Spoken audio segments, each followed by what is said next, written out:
Watch and burn. Hey everyone, so today I wanted to discuss Bad Religion's No Substance. This was released, I think, back in '98. Now, this is a record that really sort of unified or reunified Bad Religion's fan base, at least temporarily, because The New America wasn't the best, and that would be the record they'd release after this. But prior to this, they'd released The Gray Race, and nobody, myself included, really loved that record. And then when they did release No Substance, it seemed to be like a return to form, because people were getting worried, because I know a lot of their fan base felt that through Generator and Stranger Than Fiction, they had already started to lose something. And then when they released The Gray Race, a lot of people felt like Bad Religion might be over. But when they released No Substance, with tracks like At the Mercy of Imbeciles and The Biggest Killer in American History, which is like one of the best singles they've ever released, as well as The State of the End of the Millennium Address, this record felt big. It had like what would later become known as like the modern Bad Religion sound, where the record got bassier and the production got even more massive. And Graffin's voice, although his ability to harmonize still remained, there was such a significant shift from this point forward that I know that it lost some people, because everybody kept saying, like, why can't he sound like he did on like No Control? But I really like No Substance. I love State of the End of the Millennium Address. It's like one of my favorite songs Bad Religion have ever released. I love how it's a throwback to The Voice of God is Government, and I love how it's kind of timeless too, because despite the fact that it's pointing out problems that are going on at that point in the 90s, everything that Graffin is saying is still as relevant today in 2022 as it was back in the late 90s when the album was released, discussing about the financially and the culturally elite who are controlling the rest of us through maintaining this, what the hell is that? By keeping us in our home offices, which is also, you know, the window to your world and the heart of your social life. And I really like that, and I like how he's very commanding throughout the like spoken word elements of that track, and I love how massive the guitars have gotten on this album. I really like No Substance. I liked everything about it. The artwork surprised me. I didn't see that coming. It was kind of had this televangelist feel to it, which by that point the TV televangelist thing had come and gone, but it was very cool that Bad Religion were throwing back to it.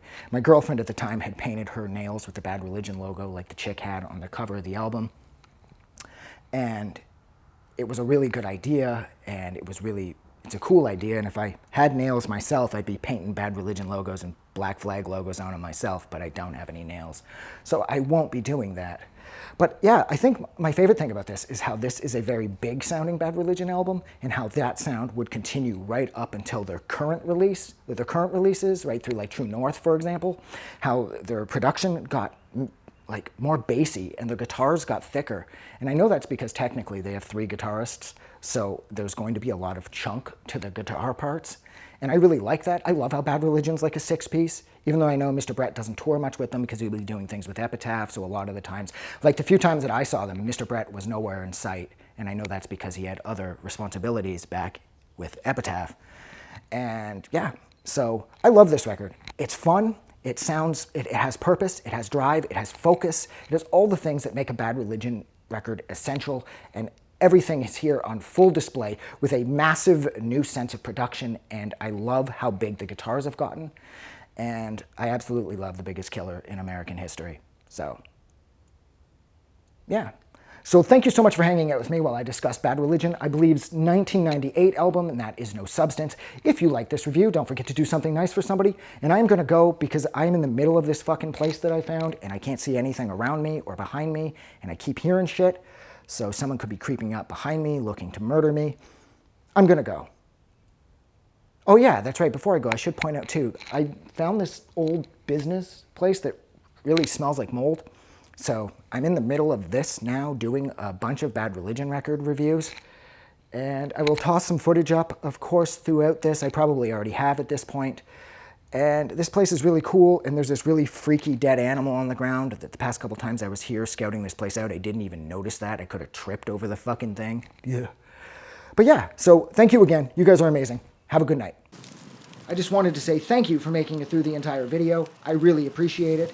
And I'm going to remind everyone one more time, even though I've probably already done this in the video that you just watched, to please click the like button as well as the subscribe button because it helps this channel grow. And thank you for hitting like and subscribe, and we will see you guys really soon.